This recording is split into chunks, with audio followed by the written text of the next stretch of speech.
lagi. Jadi untuk Sidang gugatan pra-peradilan atas dikeluarkannya SP3 oleh penyidik Polda Metro Jaya kepada Caleg DPR RI Partai Demokrat Dapil Jakarta 3 Nurwaya yang terindikasi adanya mau penegakan hukum dalam kasus pelanggaran pidana pemilu digelar di PN Jakarta Selatan. Hal ini menjadi langkah awal untuk menegakkan keadilan dan mengungkap dugaan permainan dalam kasus tersebut. Ahmad Yanise, SA, dari LBH Anak Negeri dan Kuasa Hukum Andi Mulyati Panatrangi, SE, menilai pemilu legislatif 2024 yang baru saja dilaksanakan diwarnai oleh money politik yang sangat terstruktur, masif dan sistematis. Bahkan banyak tokoh nasional sampai mantan Presiden RI menyebut bahwa pemilu 2024 adalah pemilu yang brutal, karena money politik begitu masif dilakukan oleh para caleg untuk memenangkan dirinya. Padahal UU Pemilu melarang money politik itu dilakukan baik oleh caleg maupun parpol peserta pemilu. Bahkan sanksi bagi caleg yang melakukan money politik adalah pidana kurungan badan. Polda Metro Jaya kita tunda hari Senin tanggal 26 Agustus tahun 2024 kepada pemohon supaya hadir tanpa dipanggil karena memberitahu ini sama dengan panggilan resmi. Begitu ya? Ada yang mau disampaikan? Cukup ya? Sidang selesai dan ditutup.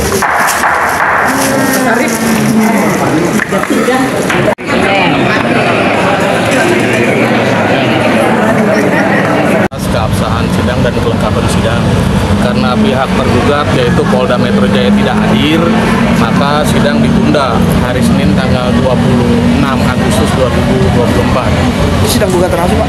Ini sidang gugatan pra-peradilan, di mana kami atas nama klien mengajukan gugatan pra-peradilan terkait dengan penyelenggaraan pemilu legislatif bulan Februari 2024 lalu, di mana prosesnya dicederai dengan adanya money politik. Di mana klien kami sudah melaporkan melalui Bawaslu, rekomendasi Gakumdu, dan diteruskan ke penyidik Polda Metro Jaya. Berjalan kasusnya sampai ditetapkan menjadi tersangka dan masuk dalam daftar buronan atau DPO, ternyata di SP3 sepihak.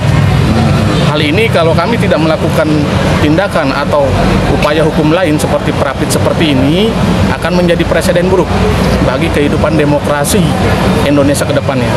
Kenapa demikian? Karena kita sangat tahu di mana para tokoh, para ketua partai membuat statement bahwa pemilu 2024 ini sangat brutal, terutama serangan money politiknya. Tapi sangat disayangkan, peristiwa hal-hal seperti ini, pengaduan adanya money politik, tidak pernah ditindaklanjuti dan tidak pernah berakhir dengan satu tuntutan si tersangka menjadi terpidana. Oleh karena itu kami berharap kepada Mahkamah Agung, kepada Mahkamah Yudisial, kepada para praktisi hukum, para tokoh-tokoh masyarakat, lembaga swadaya masyarakat agar bisa mengawal kasus ini. Karena biar bagaimanapun kasus ini akan menjadi atensi file project, di mana pra-peradilan ini yang sampai saat ini kami ajukan merupakan pra-peradilan pertama kali yang ada di DKI Jakarta. Nah ini tadi kan ditunda, dilanjutkan kapan, Pak? Dilanjutkan hari Senin 26 Agustus 2024 dengan agenda langsung kepada materi sidang. Yang seharusnya hari ini pemeriksaan kelengkapan berkas sidang. Tapi tadi kelengkapan berkas sudah semua ya, Pak ya? Siap.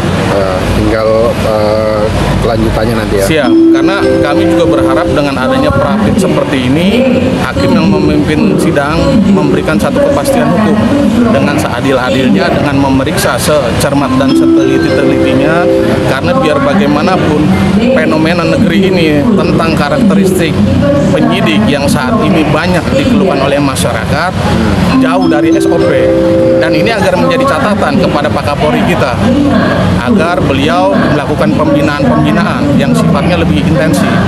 Karena kegiatan money politik ini kalau dibiarkan, ini bersifat TSN, terstruktur, sistematis, dan masif. Bahayanya apa ke depan?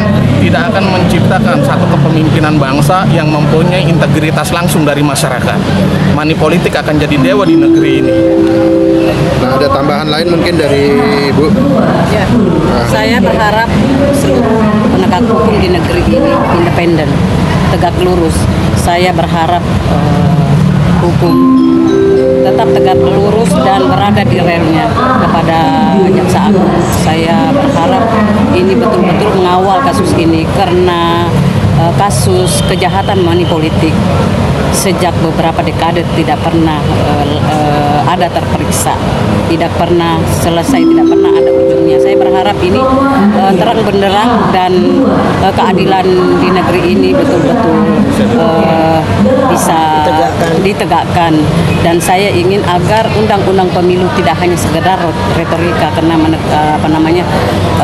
undang-undang pemilu juga diketuk dengan anggaran yang luar biasa dahsyat dari uang rakyat. Jadi saya ingin pastikan bahwa undang-undang pemilu itu ada dan benar, dan para penegak hukum bisa mengawal dengan baik keadilan betul-betul tegak lurus saat ini. Saya ingin melihat bahwa undang-undang pemilu itu memang benar adanya, bukan hanya sekedar retorika, dan jangan karena ini menjadi presiden buruk dan mundurnya kepercayaan masyarakat terhadap penegak hukum, terutama kepada pihak penyidik Polri. Saya berharap seperti itu.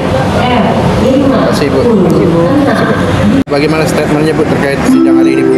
Sidang hari ini ya saya kecewa aja ya, karena tidak ada yang datang dari yang kita gugat. Jadi kita pengen supaya tidak ada lagi money politik seperti ini, dan supaya keadilan ini tegak lurus ke depan, itu aja. Tapi harapannya besar ya kepada... Harapannya besar untuk kita menang, karena kita di jalan yang benar. Oke, terima kasih. Dengan Bu siapa, Bu? Bu Trisna Devita SH. Trisna Devita SH. Iya.